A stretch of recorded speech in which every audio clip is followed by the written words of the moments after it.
This is Retirement Roadmap Radio with Mark Fricks of Master Plan Retirement Consultants. Listen in as we address your retirement concerns and provide insight to help put you on the path to achieving your retirement goals. And now, Retirement Roadmap Radio.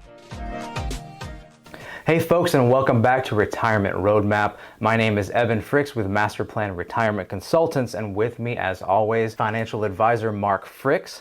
We're going to start out with a little recent world news today. Recently, a Nepali climber, Kamirita Sherpa, scaled Mount Everest for a record 28th time this month, the most by any mountaineer. The Sherpa's first ascent was in 1994. After his 28th descent from the peak, he was greeted to a hero's welcome. On May 29, 1953, Sir Edmund Hillary and Sherpa mountaineer Tenzing Norgay became the first climbers confirmed to have reached the summit of Mount Everest. What is significant, however, is that based on current research, they may not have been the first to reach the top of Everest, rather the first to reach the top and make it back down again. Mark, retirement is like reaching the summit of a great mountain, if you will. You put a great deal of time, effort, and planning into reaching the pinnacle, but oftentimes we see people not putting as much time, planning, and effort into making the trip back down again. Yes, I love this story. We use it sometimes in class. It's in my book about having a Sherpa. We call it a retirement Sherpa. And just like the story with Edmund Hillary, he hired a professional to not only get him to the top of the mountain, because they know how to read the weather, what path is the right path to take, when to camp down, when to climb, all of this, but they also know how to get them back down. And so you think about the Sherpa story with Sir Edmund Hillary. As they're climbing, they're using up supplies, they're using up energy, they are getting tired, cold, and so by the time they reach their peak, they're not at their peak anymore, right? They've lost a lot of that peak. And so the most difficult part of the journey is coming back down. And so having that Sherpa being able to hopefully on the way up, maybe conserve some energy, conserve some food, but also once you've reached that goal, sometimes there's a letdown. It's almost like I'm a big sports fan. And so it's hard for a champion to repeat, whether it be Super Bowl, whether it be college football, whatever. The second time is harder because you've reached that peak, you've had the exhilaration, you've used up all that energy. A lot of things might have gone your way that year, less injuries or whatever. And then so that second time or coming back down the peak, which with us is, of course, retirement. Reaching the peak is, hey, I've made it. I can stop working. I don't have to get up at 7 a.m. every morning, whatever.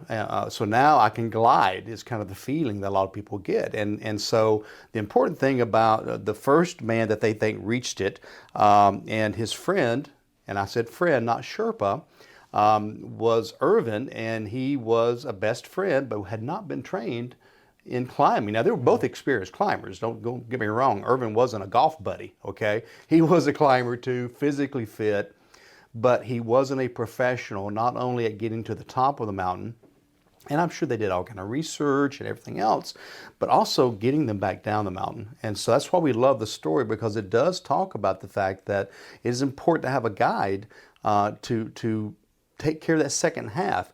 Probably, and again, more important. I mean, think about when you're trying to reach the peak in retirement. How complicated is that? Okay, put money away. If your company has a 401k, put money in there. If they give you free money, take it. Okay, maybe buy some life insurance in case you pass away, if you got kids, a spouse that would be left behind, things of that nature. But it's not like rocket science. Okay, a lot of people think that once they reach that peak of retirement, that the road back down is just as simple. Hey, I'm just going to keep my money invested the way it is. I've always had to pay taxes. I'll keep paying taxes. I've always had income coming in, so I'll just take money out of my 401k.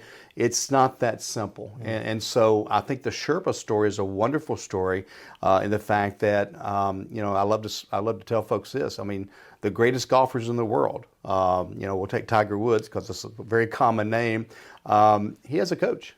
He has a Sherpa, and then he works with him. And so, the best baseball players in the world have batting coaches and pitching coaches and all this. And so just because you're great doesn't necessarily mean you don't need tweaking, you don't need help. And especially as you get toward the end of your career, you need some extra help because again, you're tireder, you're older, things don't work the same way that they used to work. And so I think the Sherpa story is a great way to illustrate, the problems that can come in if you don't have the right kind of help. And Evan, I think the thing I hear the most is people don't know that there is a such thing as a retirement Sherpa. Now, we don't call ourselves that, of course. We are retirement consultants and advisors. But a Sherpa or a retirement Sherpa is much more than just an investment advisor. It's much more than a broker. It's much more than an insurance agent. We take a combination of that plus about 6 or 8 other roles, combine them together, because one day it could be the weather, the next day it could be the fact that we're running low on food, the next day maybe there's an avalanche or heavy winds, the next day I'm getting frostbite. I mean, so there's always something going on, and on the way down again, those problems are multiplied so much. So I think it's a great illustration, a great story. Make sure you get my book and read about that in the first chapter. Yeah, that's a good point, folks. Actually, if you go to our website, masterplanretire.com, you can find a link to Mark's calendar where you could schedule your complimentary consultation with him, discuss your woes, your fears, your joys, your goals in retirement and in life. But beyond that, you can also reach out to us. We'd be happy to send you one of Mark's books, which actually behind me, The Road Less Traveled. It's just a collection of poetry mostly. No kidding. It's a lot of stories, the Sherpa stories in there. A lot of metaphors and stories as well of people that we have worked with or come across, and Mark has come across in his long career, and what he learned from that in retirement planning and how he applies his and our philosophy to retirement planning. So it's really useful. Give us a call. We'd love to get that out to you. That's masterplanretire.com. Check that out. So Mark, to recap a little bit, going up the mountain is the accumulation phase of our life. And theoretically, once we reach the top, that is the peak of our earning potential. That's when we're making the most money in our life, and hopefully we've been able to accumulate and save. And frankly, most of the tools that people are familiar with are all geared towards the accumulation phase. 401ks, IRAs, employer-sponsored plans, anything like that.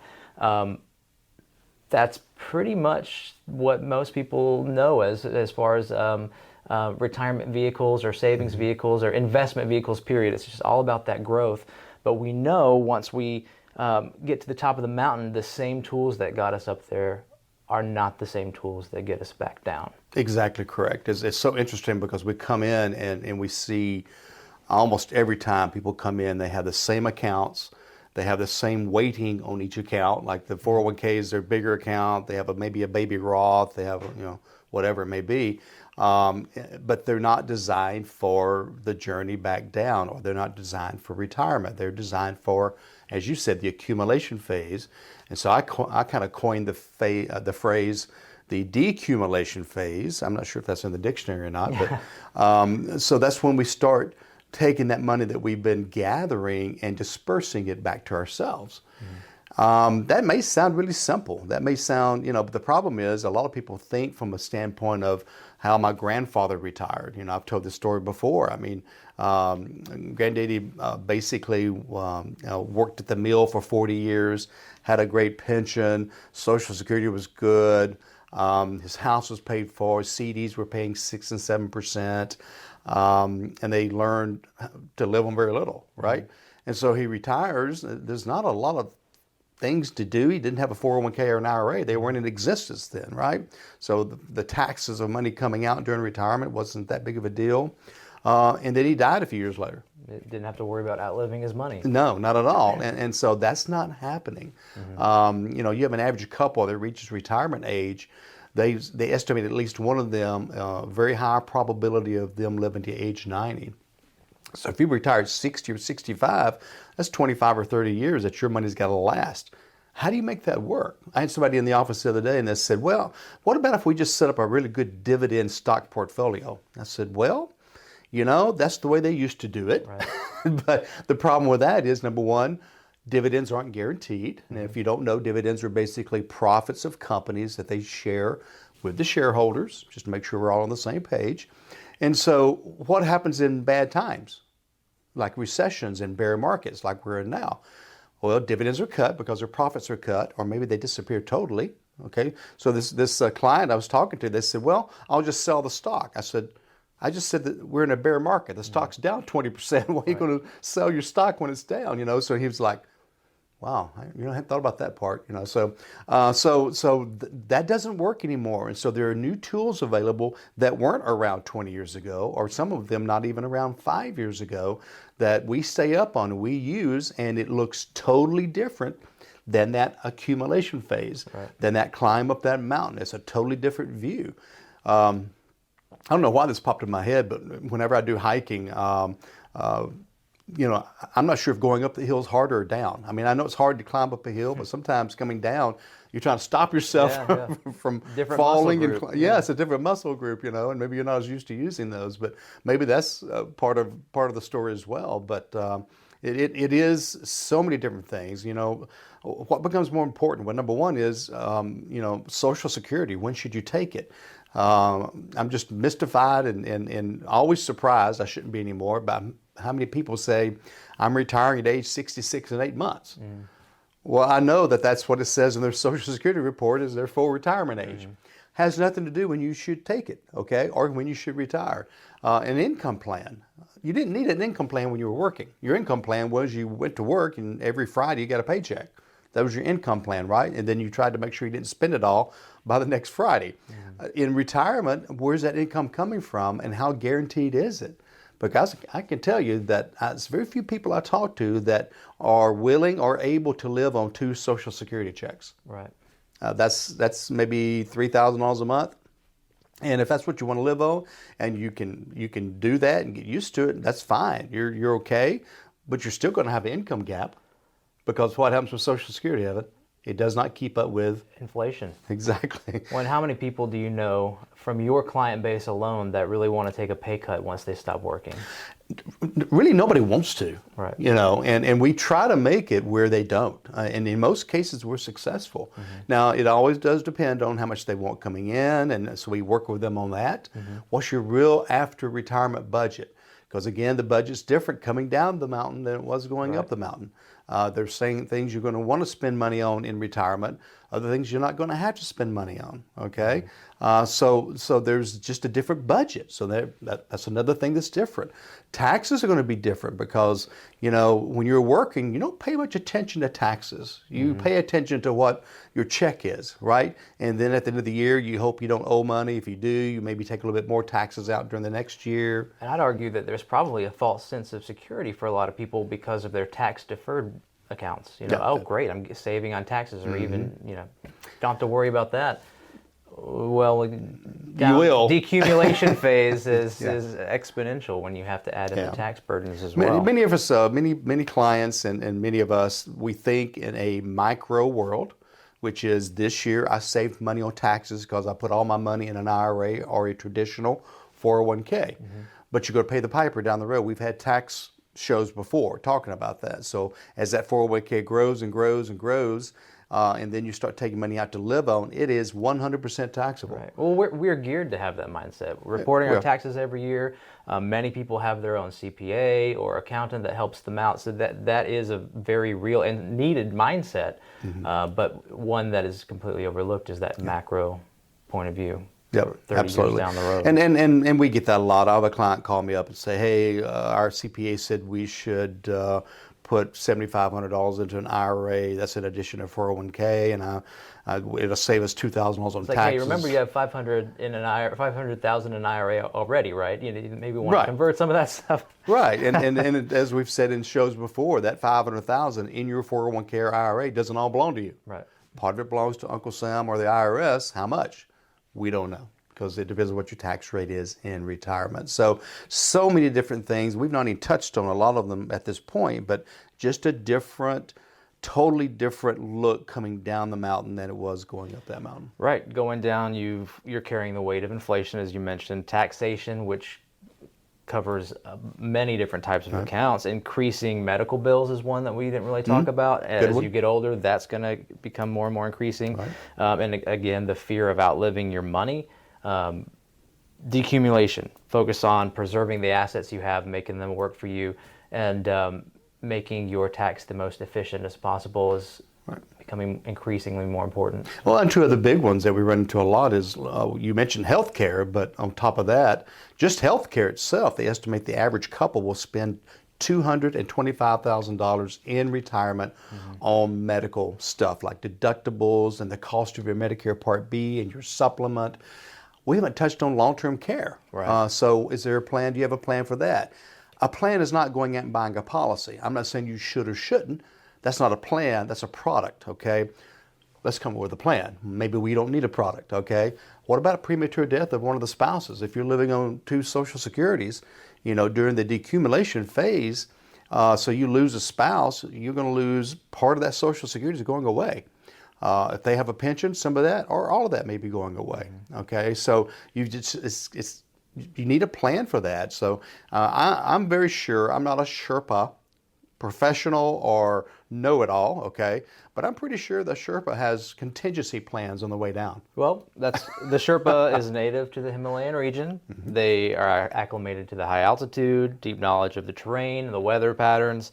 They're literally a hired guide to guide climbers safely up and down the mountain. Sherpa is a professional. And the one that broke the record, he's made it back safely every time. Yep. 28 out of 28. Yeah. And so that's kind of their job, is to make sure that the people that hired them get them back safely. I think I saw a movie a couple of years ago about a true story of somebody that climbed Everest, and I think a couple of them didn't make it back, and it was just devastating. And I don't remember the reason, if the Sherpa was tired or maybe it was a newer Sherpa, what it was. But even then, there can be failures, right? But this is to optimize your retirement, to make sure that either you don't become a dependent of your children, or you or just run out of money before you run out of life, end up living in nothing wrong with a tiny house or a camper, okay? I've got lots of people that are full-time RVers. Tiny house and RVing is chic now. It's very much so. By the way, a tiny house is really just a camper, isn't it? Just a different name? It depends on how well you decorate it. Okay, all right. So nothing wrong with that, okay, if that's your plan, okay? And I've got several clients. I had one that the last meeting of their planning, to put the plan together, their RV was parked in the parking lot. They drove from there and hit the road, okay? That was their plan. But anyway, all that being said, you want choices. Well, something that what we always are talking about, the dangers and risks and the gotchas or things that we miss or don't consider. We've spent a lot of time talking about those already. But one of the key points that is equally as important is making sure you're enjoying the journey down the mountain. You're in the Himalayas. It's a beautiful region. You've got views as far as your eyes can see. You can enjoy the efforts of your labor and hopefully take in some of the views on your way down. And that's what we try to provide as well, is making sure that people have that enjoyment in their retirement. They're not concerned about where's my money coming from, what's the market doing today.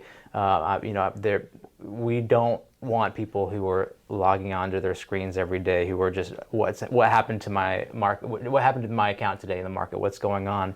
And thankfully, we don't get too many of those calls, because we try to provide that peace of mind for folks so that they can truly enjoy their golden years. Yeah, would it be nice to no matter what the market's doing, to know you've got guaranteed income for life?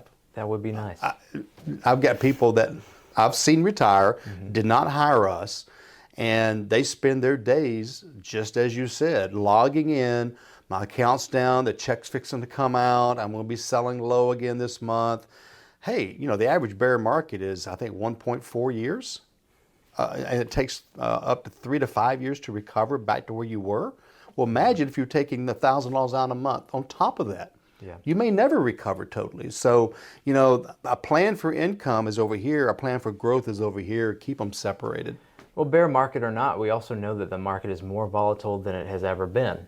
We see that every day. And if you're taking income regularly from an account, what are you going to do? Are you going to time the market every time you need a paycheck? I mean, that's crazy making, first of all. And I can't imagine a bigger stressor for your nest egg to watch it start to dwindle as you cut into... I can't imagine that either. Yeah. And we know the last 20 years, so the last 100 years, the market has averaged right at 8%. It's been consistent. Down 6 one year, up 12 the next, average of 8. The since the turn of the century, since the year 2000, it has averaged slightly over 6. So almost 2% less average. And that's a pretty long period of time, 22 years of time, and we have 2% less growth over a long period of time. Is that going to continue? I think it will. Volatility, I think, is here to stay for several reasons. Number one is over 70% of all trades are done by computer. So if that computer instantaneously reads the need to trade something, every computer that is trading is going to make the same trade. Immediate. And now you have 70% of the computers trading Coke. And that's going to make the Coke stock that much more volatile. Imagine them doing all of these trades all the time. World events is also critical. And I think another one that's not talked about as much is social media. Oh, yeah. You start reading on there, about different companies and even the fake stuff where people, I still don't understand how that worked. Maybe you can explain it to me. How all these people got together, sold the same stock or bought the same stock to drive up the price. The GameStop, yeah. Exactly. Yeah. So social media is driving all that too. And so it's so, look at what's happening now with people boycotting Budweiser, because of just one little advertising decision. 20 years ago, nobody would have even seen that. Well, that's a huge risk too. I mean, I don't know if you would call it political or cultural at this point, but Americans especially, we're so divided between perspectives now that even a company, I mean, you got to be careful no matter what you do. Yep. You're going to be offending You're going to make somebody mad. And, yep.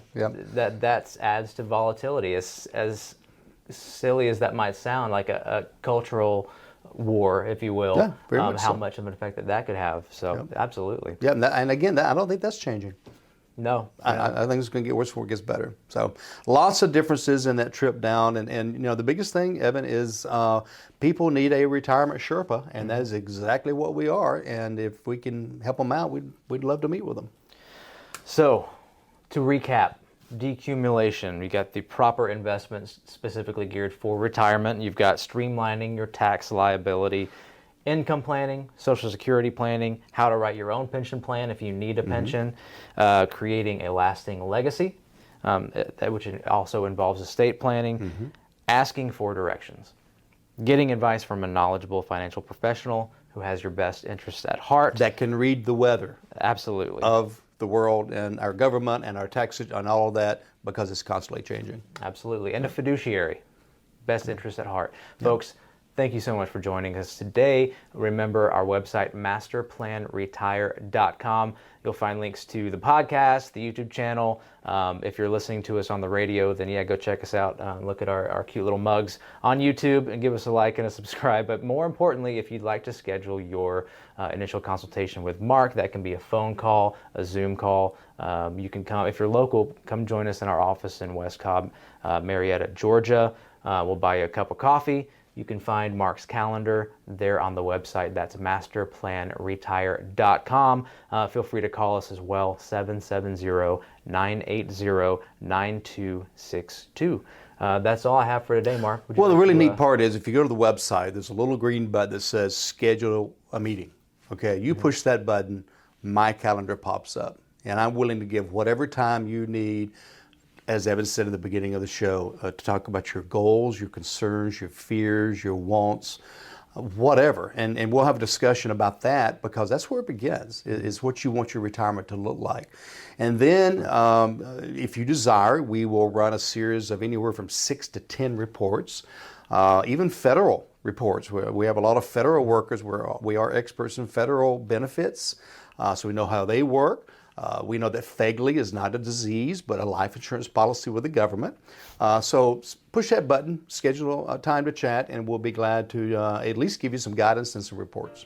All right, folks. Glad you joined us, and remember always, plan well and prosper. Take care. This was Retirement Roadmap Radio with Mark Fricks of Master Plan Retirement Consultants. To schedule a complimentary consultation, go to masterplanretire.com or call 770-980-9262. 9262. All matters discussed during this show are for informational purposes only. Each individual situation may vary, and the opinions expressed here may not apply to everyone. Materials presented are believed to be from reliable sources, and no representations can be made as to its accuracy. All ideas and information should be discussed in detail with one of our qualified representatives prior to implementation. Advisory services offered through Master Plan Retirement Consultants, a registered investment advisor in the state of Georgia. Mark Fricks and Master Plan Retirement Consultants are not affiliated with or endorsed by the Social Security Administration or any other government agency.